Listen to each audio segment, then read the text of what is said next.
വിദ്യാർത്ഥിയെ ഫോണിൽ വിളിച്ച് അശ്ലീലം സംസാരിച്ച എഎസ്ഐക്ക് വകുപ്പ് തല അന്വേഷണത്തിന് എഎസ്ഐക്കെതിരെ വകുപ്പ് തല അന്വേഷണത്തിന് ശുപാർശ. തിരുവനന്തപുരം കഠിനകുളം പോലീസ് സ്റ്റേഷനിലെ എഎസ്ഐക്കാണ് മംഗലാപുരം പോലീസ് വകുപ്പ് തല അന്വേഷണത്തിന് ശുപാർശ ചെയ്തത്. ടിൻഡുദാസ് ചേരുന്നുണ്ട്. ടിൻഡു, എപ്പോഴായിരുന്നു ഈ ഒരു സംഭവം ഈ കുട്ടിക്ക് ഉണ്ടായത്? എപ്പോഴാണ് ഈ നടപടികളിലേക്ക് കടന്നത്?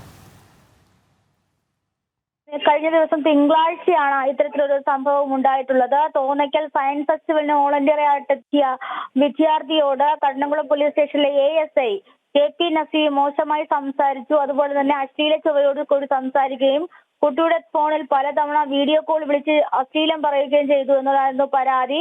ഈ സംഭവത്തെ തുടർന്ന് കൂടെ ഉണ്ടായിരുന്ന വോളണ്ടിയർമാർ മംഗലാപുരം പോലീസ് സ്റ്റേഷൻ പോലീസിനെ അറിയിക്കുകയും പോലീസ് സ്ഥലത്തെത്തുന്ന സമയത്ത് ASI ആയ KP നസീം അവിടെ കടന്നു കളയുകയാണ് ഉണ്ടായത്. ഈ ഒരു സാഹചര്യത്തിൽ നസീമിനെതിരെ വകുപ്പ് തല അന്വേഷണം ആരംഭിച്ചിരുന്നു. അന്വേഷണത്തിൽ ഇത്തരത്തിലൊരു നടപടി ഉണ്ടായിട്ടുണ്ട്.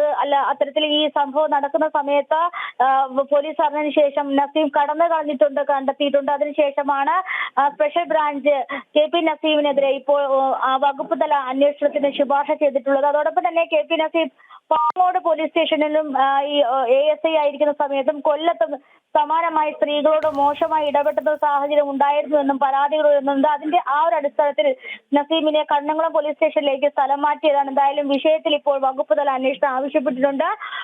പെൺകുട്ടിയുടെ ഭാഗത്തു നിന്നും കൂടുതൽ പരാതികൾ റിട്ടേൺ ആയിട്ടുള്ള അല്ലെങ്കിൽ രേഖാമൂലമുള്ള പരാതി ലഭിക്കാത്തത് കൊണ്ടാണ് കേസുമായി മുന്നോട്ട് പോകാൻ സാധിക്കാത്തതെന്നാണ് മംഗലാപുരം പോലീസിൽ നിന്ന് നൽകുന്ന വിശദീകരണം. രജനി. ശരി.